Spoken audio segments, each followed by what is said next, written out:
Tin, ton, tin. Información del Congreso de Comunicación Social de la Ciencia, por favor. ¿No se oye? Ah, o sea, eso es. ¿Os queréis callar? Un puto caso, ¿eh? Vais a acabar con mi autoestima. Por cierto, me acaban de preguntar. La cena es en el María de la O. Me han preguntado si teníamos autobuses desde aquí para ir. Y he dicho, sí, nivel Supra, no te jodes. Digo, no, os vais buscando la vida, ¿vale? Está a media horita andando o como queráis, ¿vale? Pero cada uno vais con vuestros propios medios. Está muy chulo, ¿eh? Nada, tres cositas de... Sigue la porra en internet sobre la nueva sede, ¿vale? Por favor, entrad. La porra el hashtag de antes era un poquito largo, porque era porra nueva, nueva sede, CSC 23, chupichuli, y ahora la han cambiado a... Me han dicho que la nueva sede va a ser La Caña incluso mejor que Granada. Ese es el hashtag, ¿vale? Entrad, poner vuestra porra de cuál pensáis que va a ser la sede, y si venís el viernes a las 10, veis todas las charlas y habéis acertado, lo mismo os lleváis un premio. O a lo mejor no, quién sabe. Bueno, después de esta sesión también tendremos la sesión de pósters. Os pediré a todos que salgáis del auditorio, por favor, porque la gente que luego viene, que nos van a llevar a las estrellas, necesitan un poquito de media horita o de 20 minutitos para montar todo, ¿no? Y ya solo para terminar, ayer me fui un poco tocaíno del día, porque tuvimos un pequeño problema en una de las sesiones técnicas, una chorrada, pero a mí esas cosas me afectan. Luego me recuperé mucho en el Lemon, gracias a dos fantásticos locos, estupendos. Pero cuando llegué a casa miré las redes sociales, porque no había entrado, y os juro que me emocioné, porque había una cobertura de todo el Congreso sencillamente alucinante. Y quiero pediros un fuerte aplauso para el equipo de redes sociales, Maite, Javier Martín y, por supuesto, Celia Navas y Manuel, que están haciendo un trabajo sencillamente increíble, multiplicándose en cada sala. Creo que están violando alguna ley de física cuántica porque es imposible cubrir tanta sala paralela a la vez. Bueno, yo os dejo con la sesión plenaria con la que ya vamos a cerrar el día de hoy, entretenimiento y espectáculo científico, que modera Rocío Benavente. Rocío, cuando quieras. Bueno, muchas gracias. Un aplauso.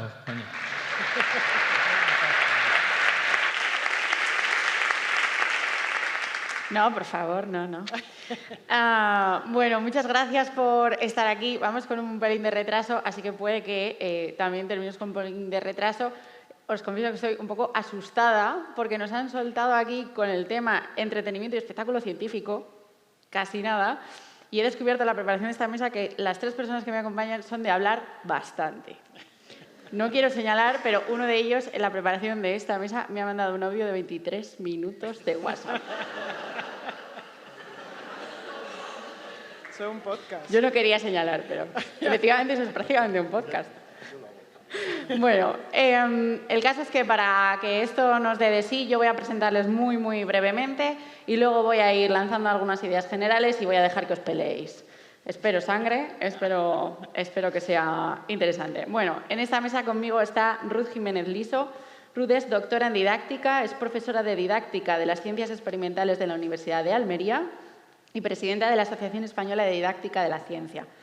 Es parte del proyecto Sensociencia, que busca enseñar ciencia con sentido y con sentimiento, añado yo, y por eso creo que está en esta mesa, para hablarnos un poco de las emociones de aprender y de cómo la ciencia, el espectáculo, tiene que ver con esto.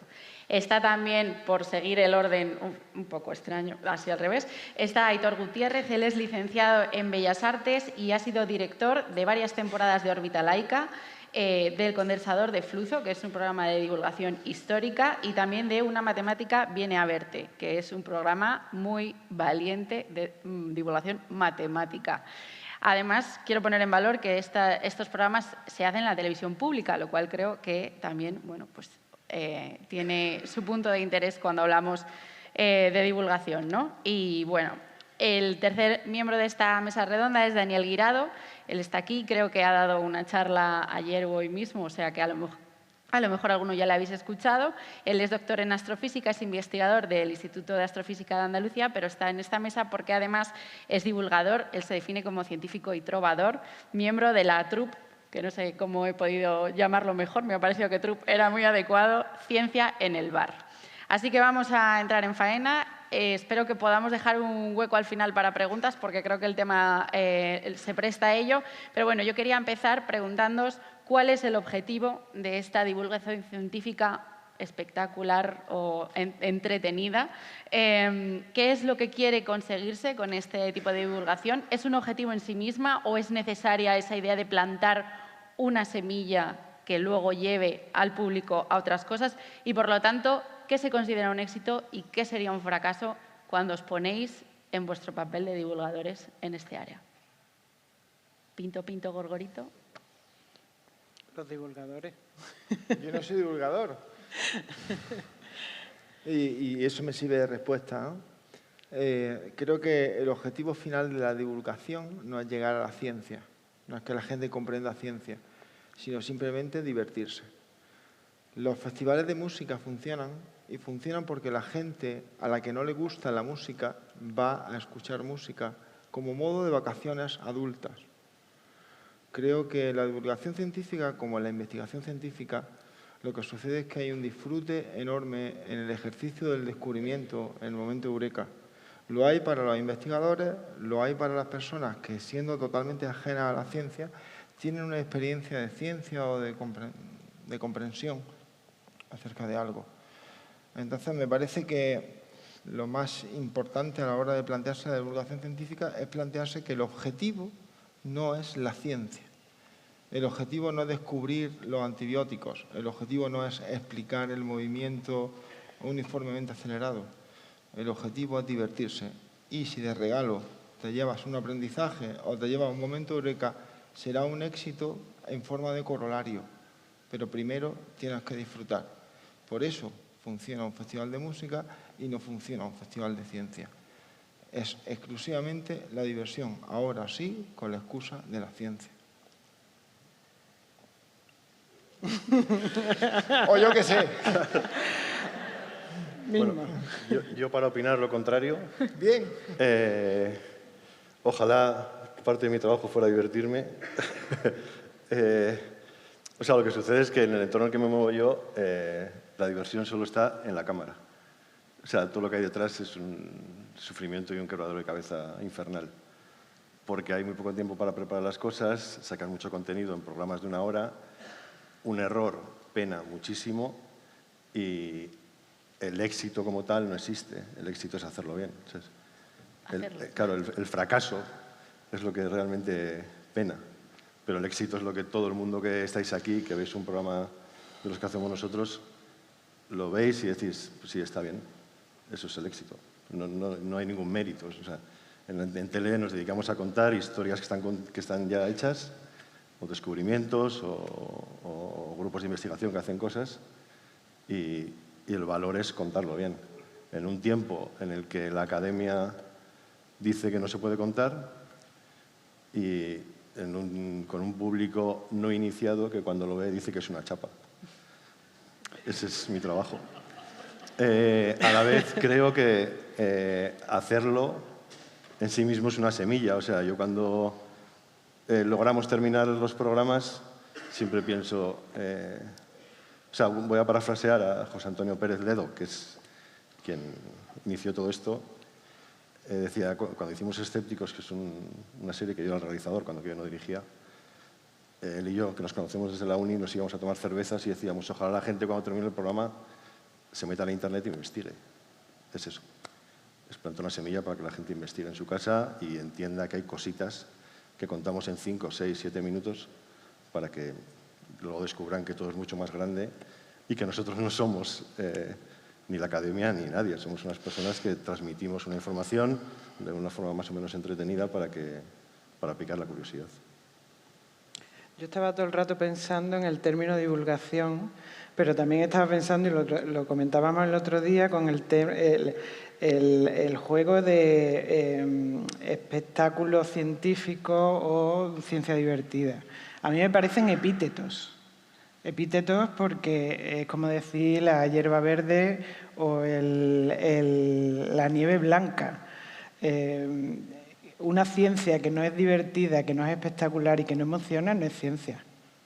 Llamémosle otra cosa. Es decir, lo que pasa es que venimos de un mundo, y yo que vengo del mundo educativo, venimos de un mundo donde la ciencia es sinónimo de exigente, la ciencia es sinónimo de exclusivo para gente que la entiende y la ciencia es sinónimo de aburrida para mucha inmensa población. Vamos a decir el 99% de la población. Eso no es ciencia. O sea, todos los que estamos aquí hemos vivido y no nos han plantado una semilla, sino nos han emocionado haciéndonos sentir lo que produce la ciencia y que produce dos cosas básicamente. Uno, asombro y dos, ajá, ese momento de asombro y el momento ajá de ahora lo entiendo. Si rompemos una de esas dos, no estamos haciendo lo que debemos hacer. Y por eso aquí me siento ser un poco... Me recordaba todo el rato el término divulgación que viene del inglés y que significa poner al alcance de los demás por los resultados de investigación o lo que sea, pero me voy más al término francés de vulgarización.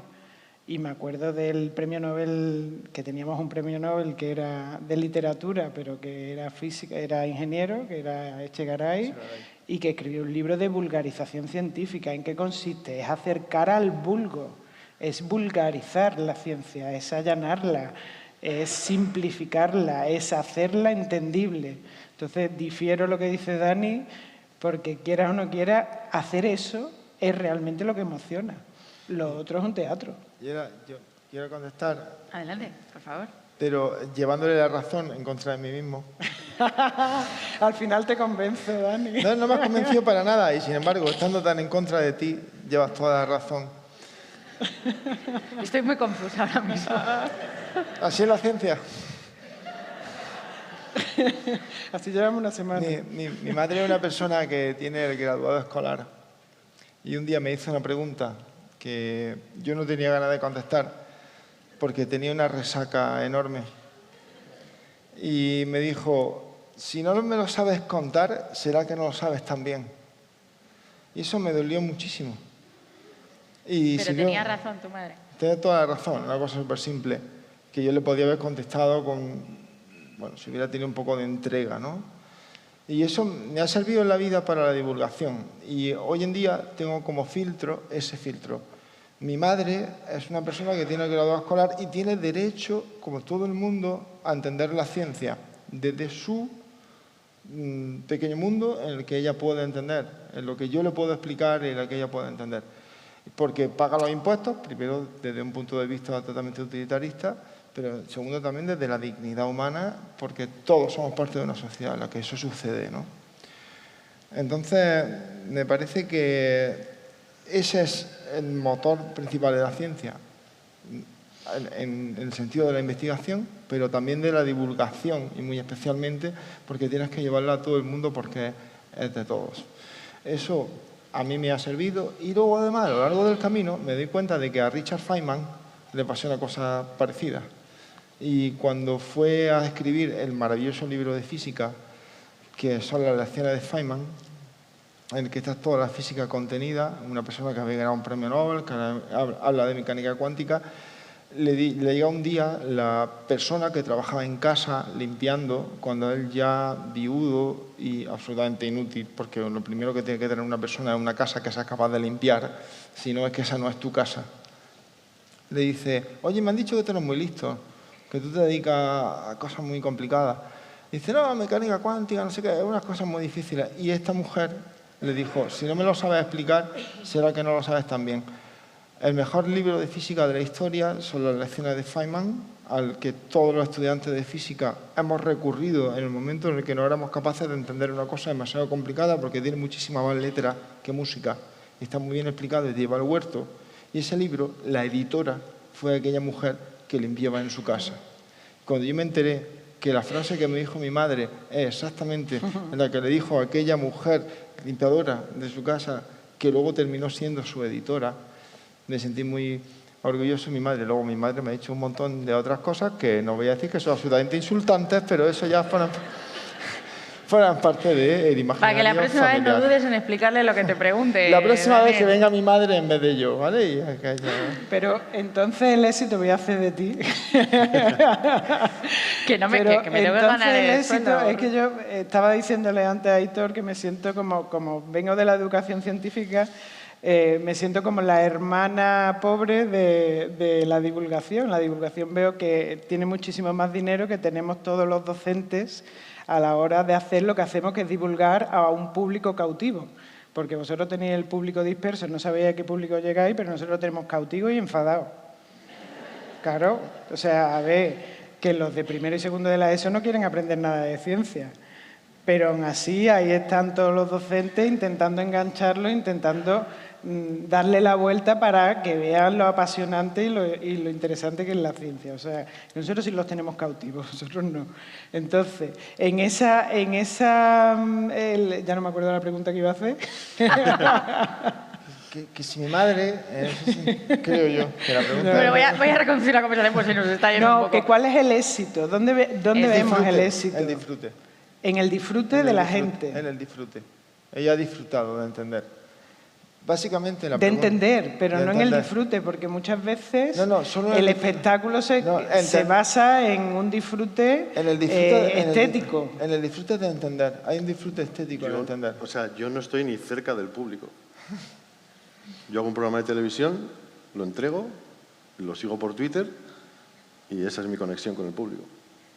O sea, hay muchas veces que estoy luchando por cosas que digo, bueno, esto será por lo que tengo que luchar, imagino, porque, o sea, el feedback, o sea, me escribe mucha gente, pues gente que quiere, como que me felicita o que ponen un capítulo en la uni o cosas así, pero la realidad es que, o sea, yo aquí tengo mucho más feedback que juntando todos los programas que he dirigido en mi vida.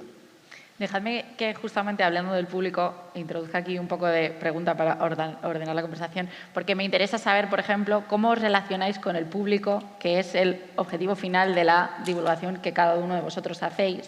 Me gustaría saber si creéis que hay que ir a un público concreto porque ahí es donde está el objetivo de lo que se hace, los alumnos o decidimos que la gente mayor o quien sea, y también si creéis que en algún momento hay que asumir que hay gente a la que nunca le va a interesar lo que estamos haciendo. Yo no he encontrado a nadie que no le interese. De 3 a 90 años. Yo no he encontrado a nadie que... Pero cuando nos haces de spoiler, lo que no interesa es que te cuenten la película. Si tú haces de spoiler y vas contando el final de la película, no tiene sentido. Si tú haces que ellos se metan en toda la película, es decir, que vean cuál es el problema, que sean capaces de expresar sus propias ideas, que se encuentren y se enfrenten a cómo resolverlo, que le encuentre sentido a eso que está, a esos datos que está obteniendo o ese resultado que le estás poniendo.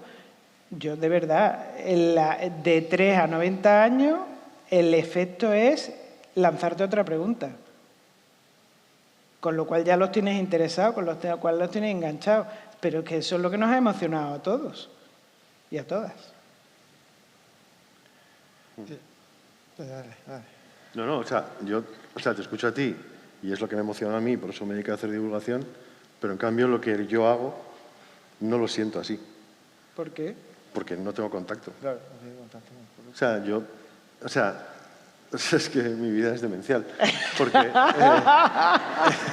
no, pero es que es así, o sea, yo de repente me junto con Enrique F. Borja y decimos, vamos a hacer un programa de matemáticas. Yo me siento como un pequeño monstruo en la tele pública que me abrieron una puerta y me escuchan de vez en cuando y hacemos un programa de matemáticas. Entonces, Enrique se encarga del contenido, yo le vuelvo loco, pero ya la vez yo escribo con Enrique. Entonces, Enrique me está 2 días y medio explicando la diferencia entre P y NP, conseguimos escribirlo, ¿sabes? Entonces me meto en Twitter y veo a un montón de matemáticos que no entiendo, ¿sabes? Doy por hecho que el programa está bien porque tengo ciertos conocimientos como para valorar un concepto visual y divulgativo, pero ¿sabes? Queda un poco ahí. O sea, Yo no tengo una relación directa con nadie de nada, ¿sabes? O con Enrique o mis amigos o lo que sea, pero no tengo ese feedback, ¿sabes? Yo sí lo tengo porque la actividad que nosotros hacemos es de contacto directo con el público, pero ahí precisamente me he planteado una serie de cosas que me han hecho transformarme. ¿Tiene sentido ir a dar una charla a una cárcel donde la mayoría de la gente no se va a reinsertar nunca, no va a votar y no va a tener nada que ver con el problema ni del cambio climático ni de la falta de diversidad? ¿Tiene sentido ir a dar una charla a una residencia de ancianos donde están terminales y no tienen nada que ver con nuestra sociedad?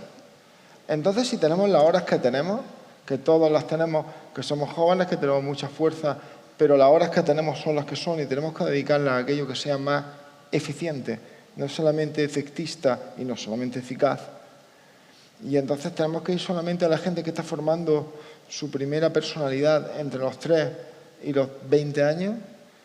A mí eso me ha supuesto un problema muy grave y he ido a hacer actividades de divulgación a la cárcel del Bolote, aquí en Granada, que ha sido divertidísima para mí, pero vete a saber el efecto que tiene eso. ¿Tiene sentido que vaya a hacer una actividad de divulgación en una residencia de tercera edad o una residencia de terminales, donde hay un montón de gente que va a morir? ¿Tiene algún sentido que lo haga? Esa gente no va a tener un impacto ninguno sobre la sociedad, están muertos dentro de 6 meses. Pero que el impacto entonces tiene que ser solo uno, es decir, el impacto, igual que tú lo haces por disfrutar, porque no puedes producir también ese efecto de interés y de... Es exactamente lo que estás preguntando. El problema yo lo veo en el espectáculo y lo veo en la diversión, es que focalizamos justamente en el espectáculo. ¿Qué nos diferencia de un mago? Yo recuerdo el efecto ay, ay, ay, que le llaman los magos, ¿no? Que es atención, interés, asombro, ilusión y aplauso. Muy poco. Ojalá fuera yo Juan Tamariz. No, perdona. Totalmente. Nosotros, no, o sea, mi gran referente es Juan Tamariz. Deja que los magos hagan su función, pero nosotros somos científicos, no podemos ir jugando no son de trucos, magos. Son experimentos. ¿En qué nos cambia? ¿En qué cambia? No perseguimos, aunque los tengamos, no perseguimos el aplauso, pero sobre todo no perseguimos la ilusión, perseguimos el conocimiento, pero no el conocimiento. Yo no quiero que de una charla de divulgación científica vayamos aumentando el conocimiento, sino yo lo que quiero es que la gente le encuentre sentido a eso que ha ocurrido. Vale.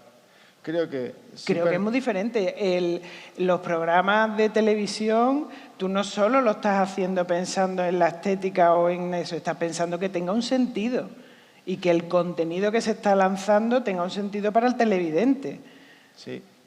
Es que eso es lo que hay que provocar. No, creo que es un error absoluto. ¿Por qué? Porque lo único que tiene que perseguir el programa de televisión es el entretenimiento. Absolutamente lo único.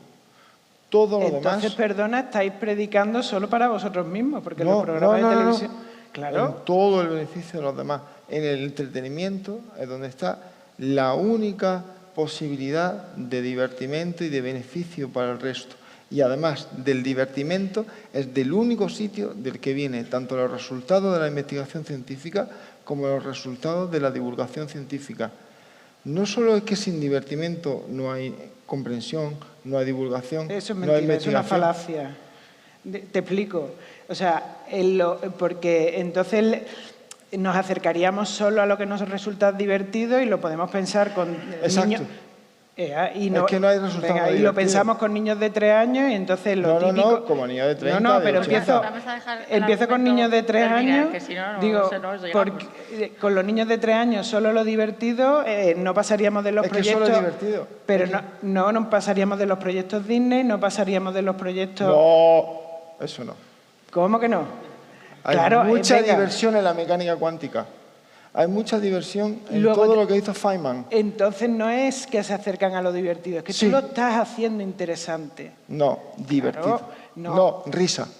Bueno, también, pero no es necesaria. La risa fácil tampoco es necesaria. Es absolutamente necesaria. Yo no he contado un chiste en mi vida. No he contado ni un chiste en mi vida. Yo no he contado nada que no sea un chiste. Y tengo a mis alumnos cautivos... Empezar a montar shows conjuntos porque veo que estáis muy bien compenetrados y uno cuenta los chistes y la otra nunca cuenta un chiste y está muy bien organizado. Pero sobre todo porque el éxito no puede estar en que la gente se ría. El éxito... Sí. Lo otro es un corolario.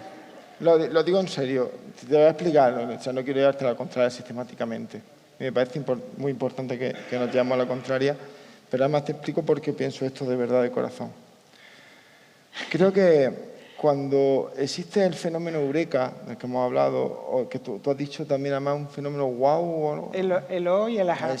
Que son dos momentos, ¿no? Hay un momento de sorpresa o de interés y luego un momento de descubrimiento. Vale, es un momento puramente emocional. La persona que se puso a mirar por el microscopio y que descubrió la penicilina, no lo hizo para descubrir la penicilina, lo hizo para flipar. La persona que se pone a mirar el cielo y comprende las constelaciones, no lo hace para predecir las estaciones, lo hace para ligar, para ser especial dentro del grupo, para ser alguien que tiene una información que los demás no tienen y de esa manera ser súper especial. Creo que el objetivo, y esto está muy mal dicho, pero lo voy a decir, que la ciencia es inútil. Quiero decir que esencialmente no es utilitaria, esencialmente no tiene un objetivo práctico, sino un objetivo de disfrute, de molar. Y una vez que molas, puede haber un corolario, y lo hay siempre, por suerte, que significa un beneficio para la sociedad en términos de cantidad y calidad de vida. Como cuando en la exploración espacial inviertes un montón de dinero y cada euro que pones luego tiene al final un beneficio de unos 100. Pero nadie se habría planteado que al final el traje de astronauta iba a dar como resultado la patente del velcro o que hoy tuviéramos sujetadores, porque en el momento del nacimiento del traje de astronauta existieron unas patentes de unos sujetadores maravillosos. No se plantea, son corolarios inesperados, pero quienes lo hicieron no lo hicieron pensando en esa utilitaria función ni del sujetador ni del velcro, sino de ir al espacio. Y en la ciencia y también en la divulgación, el objetivo final, opino yo, ha de ser la pura diversión, sin ningún objetivo científico jamás.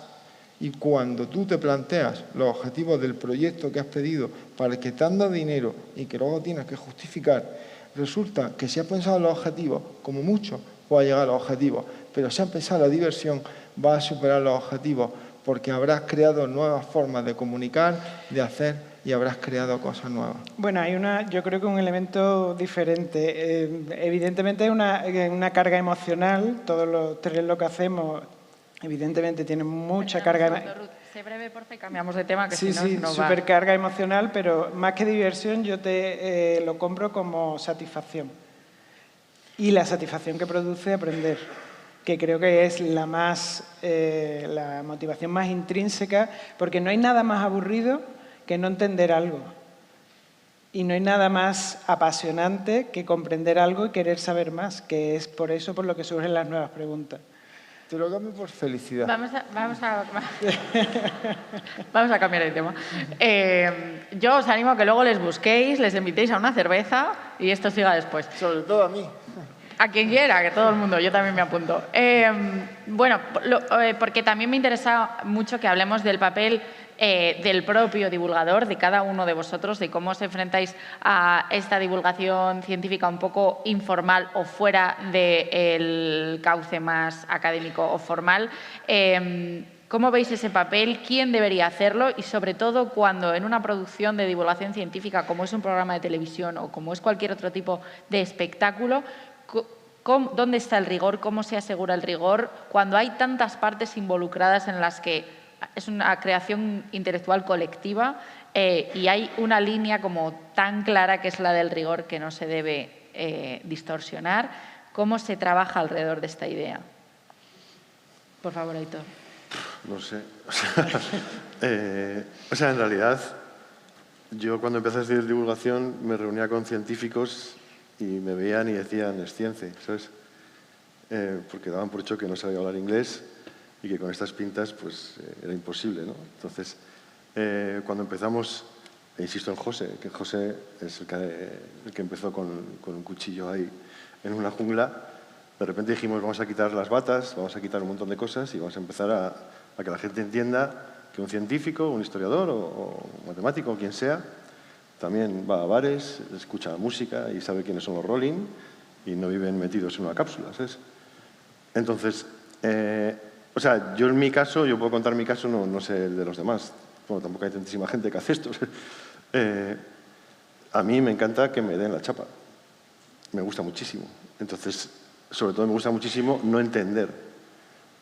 Eso me gusta muchísimo. Entonces puedo estar muchísimas horas escuchando a gente contándome cosas e intentar entenderles. Entonces, hacer divulgación en televisión, que es lo que yo hago. O sea, yo hago programas de divulgación en tiempos que se hacen programas que no son de divulgación. Con lo cual, la velocidad a la que tienes que llegar a conclusiones, la velocidad a la que tienes que tomar decisiones que van a emisión y que lo va a valorar todo el mundo en su casa tranquilamente con una birra, pues, o sea, yo he aprendido a hacerlo a base de equivocarme y a base de meter cagadas. Y luego te das cuenta que hay una serie de líneas rojas por las que no puedes pasar, pero o sea, yo tomo muchísimas decisiones en un día, muchísimas más de las que me gustarían, de hecho, pero es que hay mucha gente que está por encima de mí que no siempre se mueve en los parámetros que yo me muevo. O sea, yo antes te escuchaba a ti definir un montón de elementos científicos y pensaba, joder, me gustaría verte vendiendo un programa de televisión, porque sería una maravilla. Porque te das cuenta de que, o sea, yo tengo que coger a gente que cree que tiene que haber divulgación,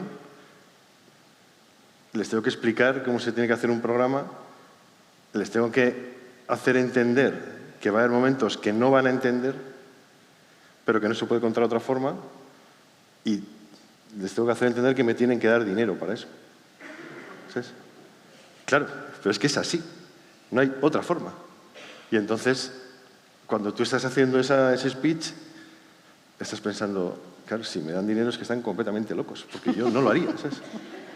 Porque el porcentaje de riesgo es elevado, obviamente, ¿sabes? Y luego dices, la televisión es cruel, ¿sabes? Porque te comparas con la Isla de las Tentaciones. Y es así, estamos en esa liga, ¿no? La tele es para todos, ¿sabes? Claro, ¿qué herramientas tengo yo? ¿Sabes? Si tengo que hacer una sección de física cuántica, ¿cómo compito con las Islas de las Tentaciones? Claro, ¿cómo? Y entonces te estrujas el cerebro y te das cuenta de que no puedes competir. Y luego existe el mantra de, no, es que el público no es el mismo. Sí, el público es el mismo, claro que es el mismo. ¿Sabes? Porque, obviamente, todos los que estamos aquí estamos cerca del entorno y somos amables con nosotros mismos viendo nuestros programas, ¿sabes? Pero nosotros también zapeando vemos otros programas. Y la gente de otros programas también ve estos programas, ¿sabes? Entonces, la gente no es gilipollas. Me ha encantado que él ha dicho, la revisión es imposible. Y tú has dicho, ¿es posible la revisión? Y no estáis hablando de la misma revisión. Claro. Y sin embargo, esa revisión afecta exactamente lo mismo que a un programa de televisión, como lo que trabaja Aitor. ¿Cómo se gestiona eso? En el mundo científico de la investigación hay un sistema que se llama de revisión por pares, donde personas que trabajan en un campo parecido al tuyo, se les ofrece la posibilidad de que trabajen gratis para que tú hagas... Los que trabajáis en esto estáis riendo, los demás no sé de lo que hablo, pero dice, ¿quieres revisar este artículo gratuitamente y decir si es bueno? Normalmente lo haces, primero por responsabilidad dentro de tu campo de investigación, sobre todo porque seguramente conoces a la persona que ha hecho ese artículo, e intentas hacerlo lo mejor posible para decir si el artículo es bueno o no, no en el sentido de tacharlo, sino de mejorarlo, ¿no? Siempre con una crítica constructiva. Pero en el sentido de la divulgación, ¿cómo lo haces? Él no es científico. En su programa puede salir una cosa que esté mal. Yo me he venido arriba en algunos momentos, he hablado de temas que no eran el mío y la he cagado. ¿Y qué pasa entonces? ¿Quién tacha por el argumento de autoridad a la persona que está en el medio? Bueno, yo soy el tío de las respuestas y el tío que recibe, siempre. Pero yo tengo asesores contratados por el programa. O sea, lo que tiene que suceder, o creo que es la única forma que considero viable de hacer divulgación, es estar rodeado de gente que sea infinitamente mejor que tú. Exacto. Todo el rato. Y no tener ningún pudor a decir, vale, perdón. Perdón. Cuando estáis hablando del rigor, me entiendo el rigor del contenido, ¿no?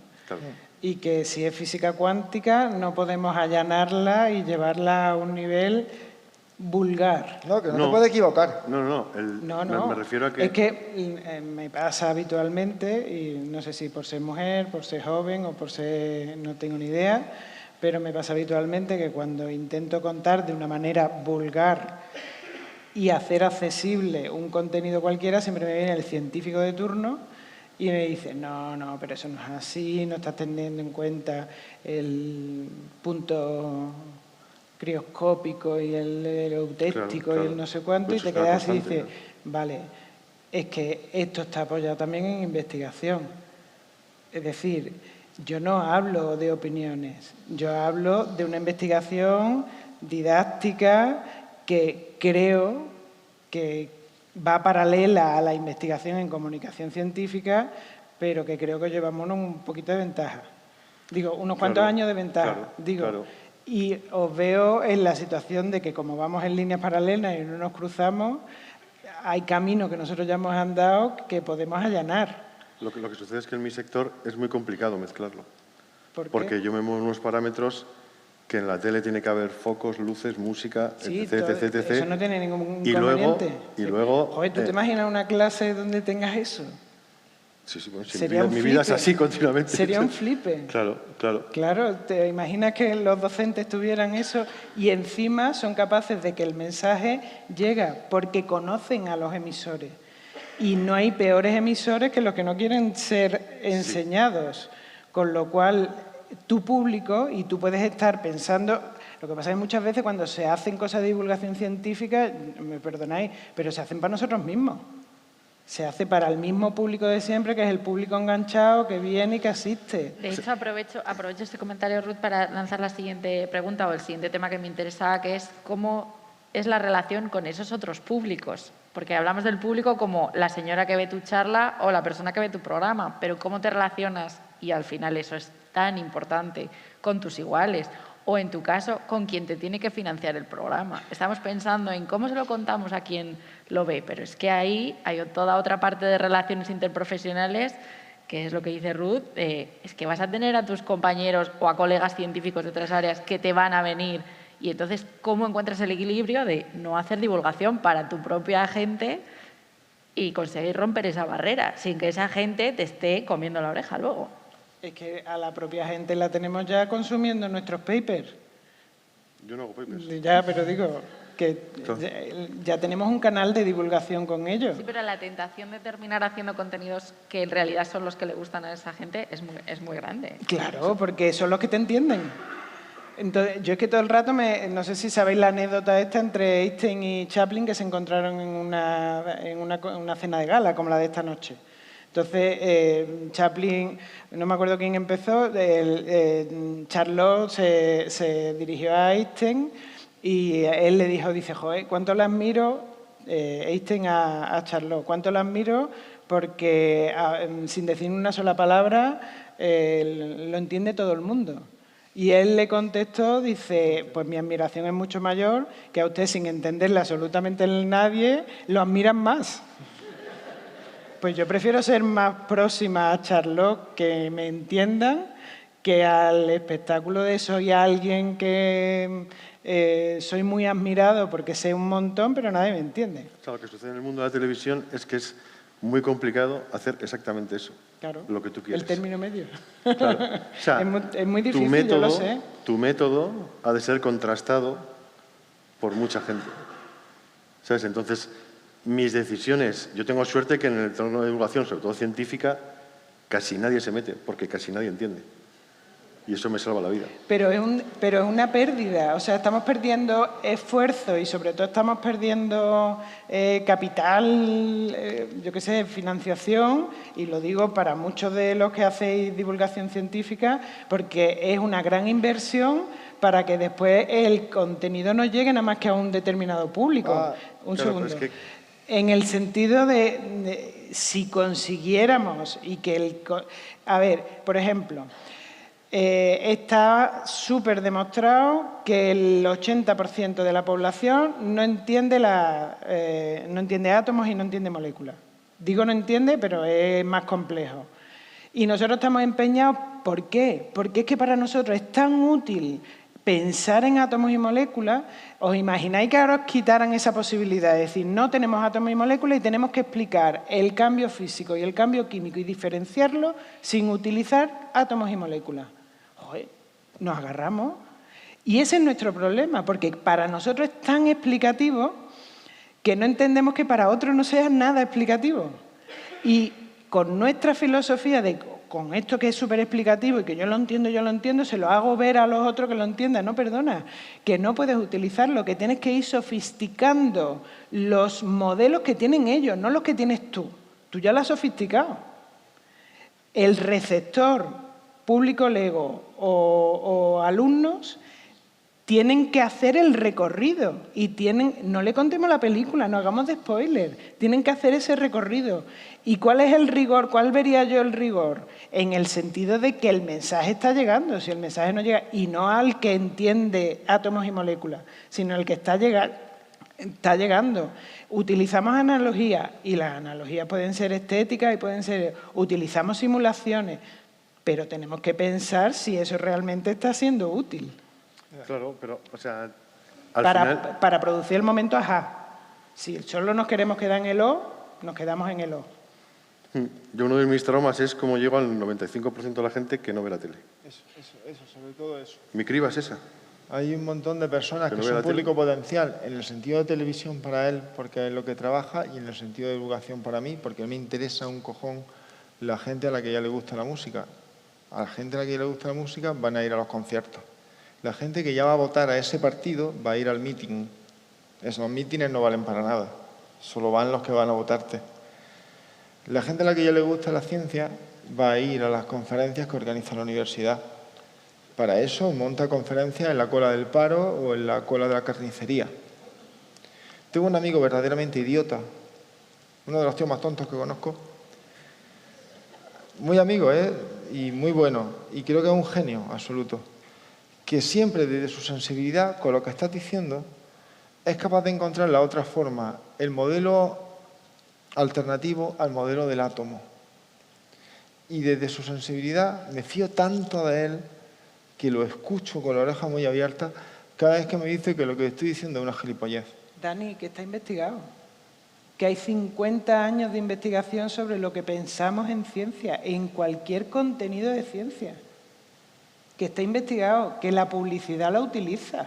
Claro, que 300 programas de ciencia nos lo echa por tierra 20 segundos de publicidad. Y ellos no, pero ya no por psicología, sino porque utilizan el contenido, pues los mensajes de los bulos están basados en creencias y están más que diagnosticadas. Ay, los bulos. Espérate. Que alguien me deje. Revuelto. Perdón.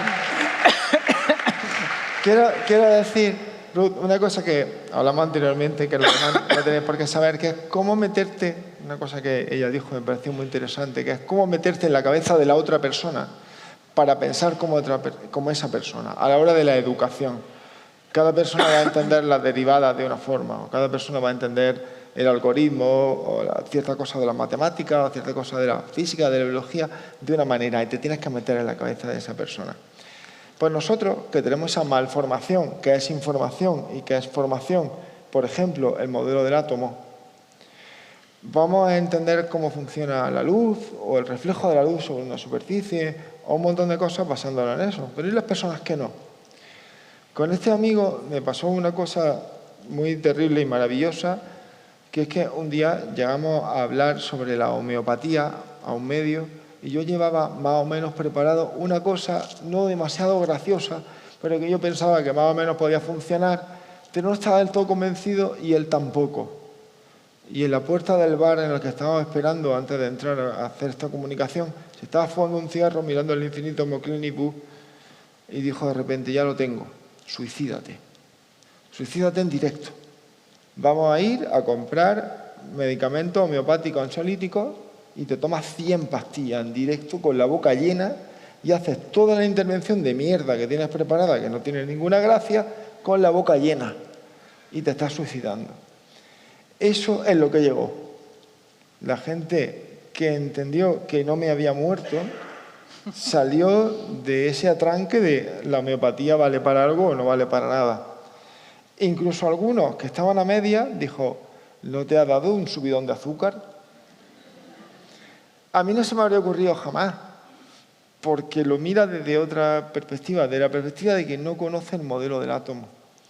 Aprender para nosotros, que ya sabemos el modelo del átomo, a pensar desde el lado de las personas que no lo saben, es el gran ejercicio que tenemos que hacer, como para, en educación, a las maestras, a los profesores, a la gente que desde la primaria hasta la universidad te hace entender conceptos matemáticos que son los más abstractos, pero también físicos, de biología, o modelos, incluso del nivel de toy model, es dificilísimo, porque su verdadero trabajo, y tú lo sabes que te dedicas a eso, es de repente meterte en la cabeza de cómo aprende el otro.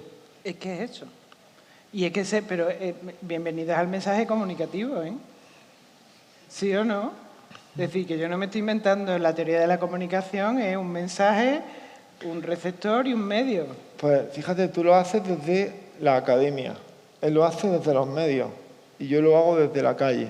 Y no podemos hacerlo ninguno de los tres sin los docentes y no podemos hacerlo sin los alumnos, porque al final todos los estudios de divulgación científica de lo que más hay es niños. ¿Cuál es el Parque de la Ciencia se basa en los miles de niños que vienen todos los años a tocar y ha prohibido no tocar, ¿no? Entonces, habrá que enganchar y habrá que un poco, no sé, los niños ahora no ven, o la mayoría del público no ve televisión, pero los tenemos 8 horas metidos en la escuela. A lo mejor si los programas de televisión fueran útiles para los docentes o no sé, a lo mejor lo tendría allí todo el día intentando poner cosas, porque la parte estética es muy poderosa. Vamos a darle una alegría a Emilio y a no acabar muy tarde, pobre Emilio, le tenéis contento entre todos. Y vamos a abrir ya un turno de preguntas que no va a poder ser más de 10 minutos, así que tenéis que hablar súper rápido. Aquí hay una pregunta para a ver si alguien le puede traer el micro. No puede ser una reflexión, tiene que ser una pregunta. No, es pregunta. Bien. Es como una sugerencia pregunta, ¿vale? Soy Alicia Pellegrina del Instituto de Astrofísica de Andalucía, pero ahora hablo como Alicia Pellegrina, no como institución. Que existan programas de televisión como Órbita Laica o como el condensador de fluxo, creo que son un éxito como sociedad y una clara apuesta al emitirse en la televisión pública del modelo de país en el que estamos ahora mismo inmersos. Pero como televidente quiero decir públicamente que para mí, son un coñazo. Y ahora creo que entiendo un poco el porqué, ¿no? No conozco los índices de audiencia de los programas, pero sí me he dado cuenta de que hay una cierta desconexión emocional entre lo que se vende y lo que se hace. Creo que la oportunidad que tiene Aitor como responsable de esos programas, las 400 personas que estamos aquí, comunicadores y divulgadores científicos, no las vamos a tener nunca. Así que te pediría que intentaras conectar un poco más con la emoción que hay detrás de la ciencia, porque sin emoción, aunque te estrelles, nada tendría sentido. Porque la ciencia es cultura y escribir un poema nunca se puede hacer a través de una máquina. Eso hacia ti. Y hacia ti, parece que estoy ahí como regañando, pero no, vale. Es que también... Yo se lo iba a decir... No, vale. Quiero decir también que llevo 4 días de tensión total y entonces como que estoy aquí aflojando, ¿no? Vale. Luego, has hecho tú otro comentario que también quería reflexionar en voz alta y has dicho que reírse, que la divulgación no busca la risa, ¿no? Y yo creo que el éxito sí está en que la gente se ría, porque reírse manifiesta una emoción y la vida es eso, manifestar emociones. Pero es que la ciencia emociona. Por eso. Por eso no he contado nunca un chiste y tengo súper interesado a todos mis alumnos. Pero creo que si conseguimos que al contar la ciencia la gente se ría, va a recordar mucho más lo que le contamos que si le transmitimos cualquier otro tipo o no le transmitimos ningún tipo de emoción. Bueno, vamos a intentar hacer preguntas, por favor. Vale, era una reflexión, pero es una pregunta hacia Héctor. Claro, sí, yo te respondo. O sea, tú imagínate que ahora mismo a tu lado se siente una persona que dice que le emociona Órbita Laica. ¿Qué hacemos? Por eso hablo como yo, por eso hablo como yo. Claro, te quiero decir, ¿a quién escucho? Pues a todos. Claro. Es que, o sea, tú piensas de una forma, por ahí pensarán de otra, otros dirán que es muy rápido el programa, otros dirán que no se profundiza, otros dirán, depende de tus conocimientos, tu estatus social, tu tiempo para ver el programa, tu entorno, tu cultura. Hay muchísimas cosas que influyen a la hora de ver un programa de televisión, no los cago yo, cualquiera. Entonces, ¿sabes sobre todo a quién tiene que emocionar el programa? A mí. Si no me emociona a mí, no lo puedo hacer. Lo que me emociona a mí quizás no es lo que te emociona a ti. Pero yo pienso que lo que tú has transmitido aquí como que no había como una emoción, es decir, tú lo hacías como lo que yo he entendido, que puedo estar totalmente equivocada, ¿no? Pero lo que yo he percibido por tu parte es que tú lo haces como el que hace churros, ¿no? Es decir, como... No, eso lo dices tú, no yo. No, por eso digo que lo que yo he percibido de tu discurso, que a lo mejor esto puede servir para que se entienda de otra manera, yo he entendido que tú lo haces como el que hace churros, es decir, que tú mantienes una distancia, que se hace ahí, se vende un programa y ya está. Entonces, es lo que yo he entendido. A lo mejor, si estoy equivocada... No, probablemente me habré explicado yo mal, pero te quiero decir, si yo hiciera televisión para hacer churros, ahora mismo sería millonario y no estaría sentado aquí. ¿Sabes? O sea, no se dirige Órbita Laica al condensador de flujo, una matemática viene a verte sin estar implicado, sin que te guste y sin que te emocione. Porque podría elegir entre los otros 5.000 programas que hay en la televisión que tienen 10 veces más de presupuesto. Pues eso era lo que yo quería escuchar, porque lo que yo percibía era otra cosa. Claro, pero es que yo no soy científico, ¿sabes? Yo no tengo una formación de científico. O sea, yo me emociono viendo a gente hacer cosas, ¿sabes? Pero el problema que tengo yo es que mi emoción acaba aquí, ¿sabes? O sea, a mí nadie me hace preguntas como me haces tú, como me estás haciendo tú ahora, ¿sabes? O sea, el feedback de la gente yo no lo recibo, más allá de Twitter o cosas rápidas, ¿sabes?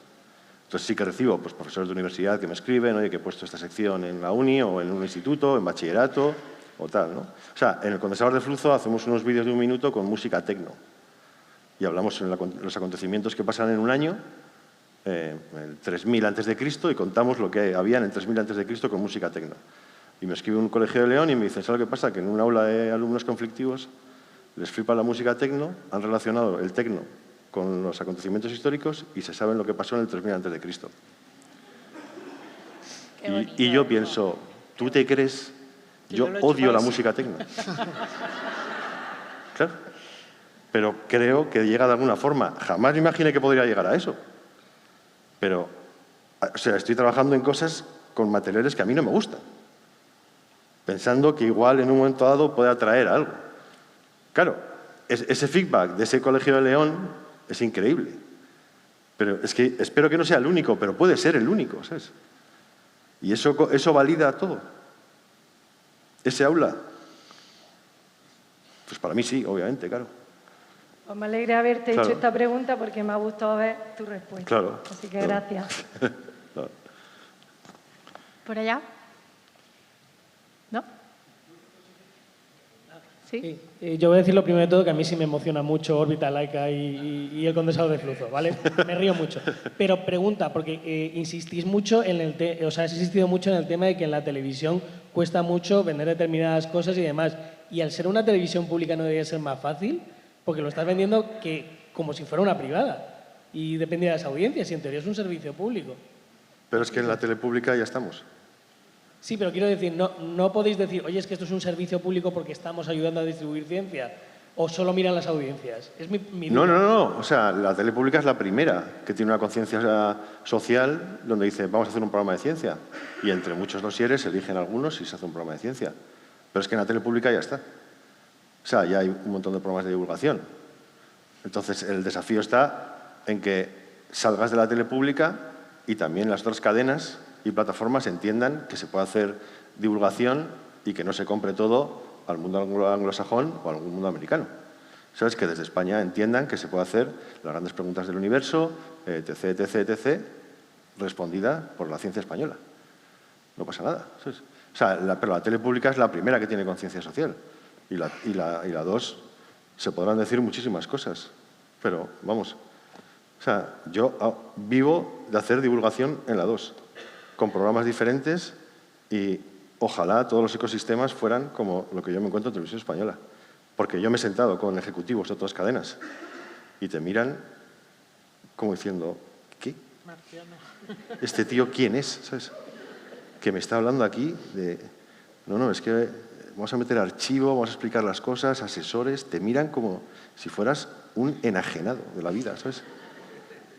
O sea, claro, es que hay un salto, pero tampoco quiero decir que vender un reality sea mucho más sencillo. Yo eso no lo he hecho nunca y ni sé cómo se hace. Pero es que la tele es inmediatez, es audiencia mañana y si no te cambio, son muchas cosas. Entonces, que yo en este caso me pueda dedicar a hacer televisión con cosas que me flipan, aprendiendo. O sea, yo hago programas de televisión de cosas que no entiendo ni una sola palabra. Claro, y yo decido el contenido, ¿sabes? Y es muy guay, porque me siento con científicos, me siento con historiadores, me siento con matemáticos y dedican horas a explicarme un montón de cosas. Yo a Enrique, cuando escribíamos el programa de mates, le decía, tío, yo he suspendido matemáticas toda mi vida. Toda mi vida. Cuando le dije a mi madre que iba a hacer un programa de televisión de matemáticas, me dijo, no te creo. ¿Sabes? Pero ¿qué sucede? Que lo que me encuentro al otro lado, o con Alberto, que está por ahí también, es gente que quiere estar explicándote 2 días la diferencia entre los problemas P y los problemas NP. Y yo, licenciado en Bellas Artes, que no lo había escuchado antes de eso en mi vida, acabo entendiéndolo a un nivel, obviamente, usuario, ¿sabes? Pero, coño, hay que querer estar 2 días ahí, ¿sabes? ¿Y Aitor, valida el público o valida la institución? ¿Valida el programa? Validar el programa. Hay que darle continuidad. ¿El público o la institución? ¿Se mira la audiencia o se mira el valor?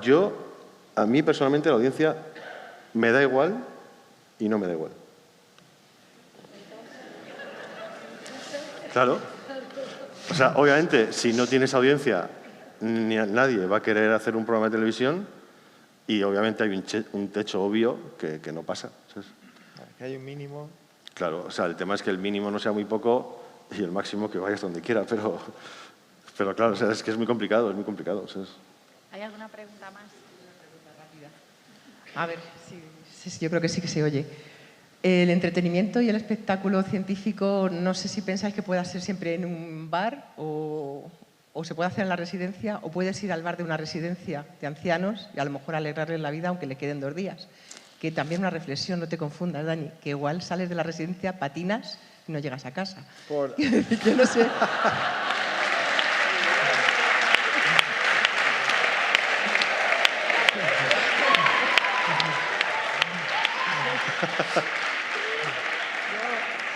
Estoy muy gore. Ya has respondido a la pregunta tú sola, pero por alusiones. El espectáculo científico siempre es en un bar. Absolutamente siempre.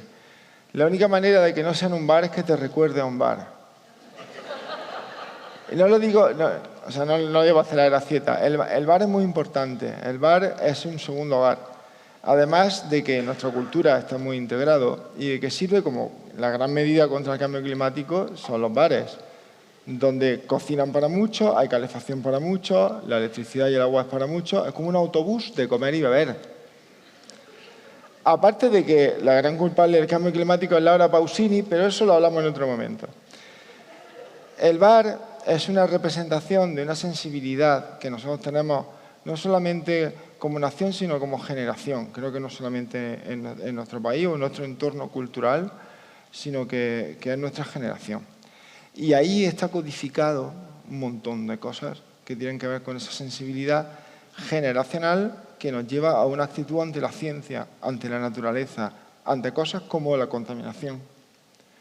Al final, resulta que en el bar es donde nos relacionamos y donde ocurren un montón de cosas. Pero sobre todo, el bar es un laboratorio amplio. Los laboratorios de los centros de investigación son específicos. Se puede hacer un experimento de una cosa muy concreta. En el Instituto de Astrofísica tenemos laboratorios de astronomía. ¿Cómo? ¿Puedes meter un cometa dentro de un laboratorio, de una habitación? No puedes. Pero puedes investigar muy lateralmente y aislar el fenómeno concreto de la dispersión de la luz por el polvo que puede estar en el cometa. Y eso se hace en el laboratorio de dispersión de luz de polvo CODULAB en el Instituto de Astrofísica. Pero eso es muy concreto. En un bar puedes hacer experimentos de mecánica, de óptica, de termodinámica, de relatividad general, de mecánica cuántica. ¿En serio? Sí. Con la cerveza, con el pan. Se puede hacer en un microondas la medida de la velocidad de la luz.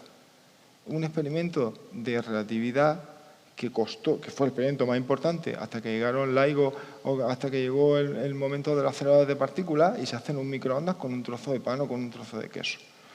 El laboratorio del bar es amplio y a efectos de divulgación, por tanto, me parece el mejor laboratorio posible, porque tocas todo, muy superficialmente, suficiente para el momento. ¿Era ja o wo? Luego es la sorpresa, el ajá. El primero es ja, ¿no? El segundo es el ajá. Para el momento de sorpresa inicial, el laboratorio del bar es perfecto. Luego requiere un poco más de recorrido y de pensamiento profundo llegar al momento de descubrimiento, que antiguamente se llamaría momento eureka, que Feynman lo llamó de otra manera y que cada uno le ponemos un nombre. Pero el bar es importantísimo porque se trata todo. Es una cocina amplísima con todos los elementos y para todos. Ya lo he visto, ya lo he visto. La última, y tiene que ser como rápida, y la respuesta también. Por favor, que os conozco a los tres. ¿Se me escucha? Sí. Por aquí. Una pregunta muy rápida. ¿Os planteáis estos productos en plataformas tipo HBO, Prime, Netflix? Es una pregunta rápida. Yo sí, yo me lo planteo totalmente, y que sea difundido a todas las escuelas. Pero sé que es imposible. Yo sí hay dinero, pero... El tema es que se lo planteen ellos. O sea, si por nosotros fuera, imagino que sería muy sencillo, ¿no? O sea, bueno, no creo yo que sea tan sencillo hacer una serie para Netflix de divulgación científica. No, o sea, no hay ninguna diferencia. No hay ninguna diferencia. No habría ninguna diferencia. O sea, lo único es que estén dispuestos a hacerlo. A mí lo que me preocupa, voy a romper una lanza, a mí me preocupa que, por ejemplo, todo lo que hay de divulgación en educación es mera opinión. Nunca está basada en pruebas. Creo que os pasa lo mismo con divulgación. Es decir, hay muy pocas pruebas de que la divulgación está siendo efectiva o deja de ser.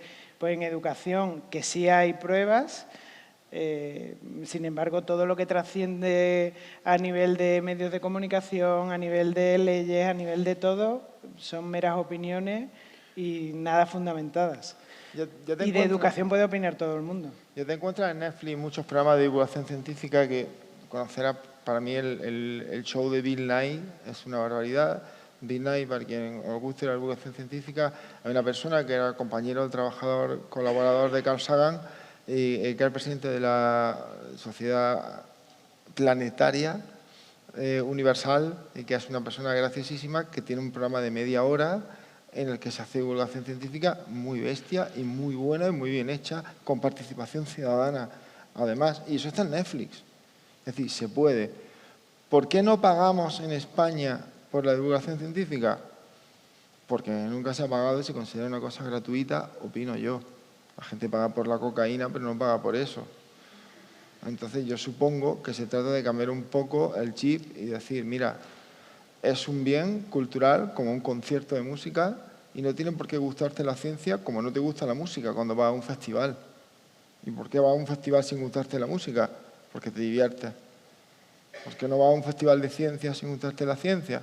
Porque no te diviertes. Desde diversión.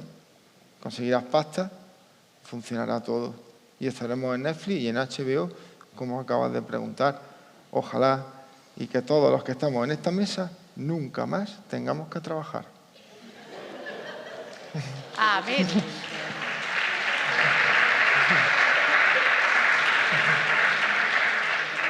Bueno, ya está, lo dejamos aquí, Emilio, perdónanos, ¿vale? No queremos afectar a todos. Un fuerte aplauso, por favor. Antes de que os levantéis, sabéis que hay media hora de sesión de póster. Necesitamos media hora porque estáis todos y todas invitados a un viaje de verdad maravilloso. El destino es un poco lejano, es Próxima B. Yo ya lo he hecho y es una pasada. Pero algo de información. Ahora, mientras estáis viendo los pósters en esa media horita, que por favor tenéis que desalojar muy rápido el auditorio porque tenemos que preparar la nave, os van a repartir esto.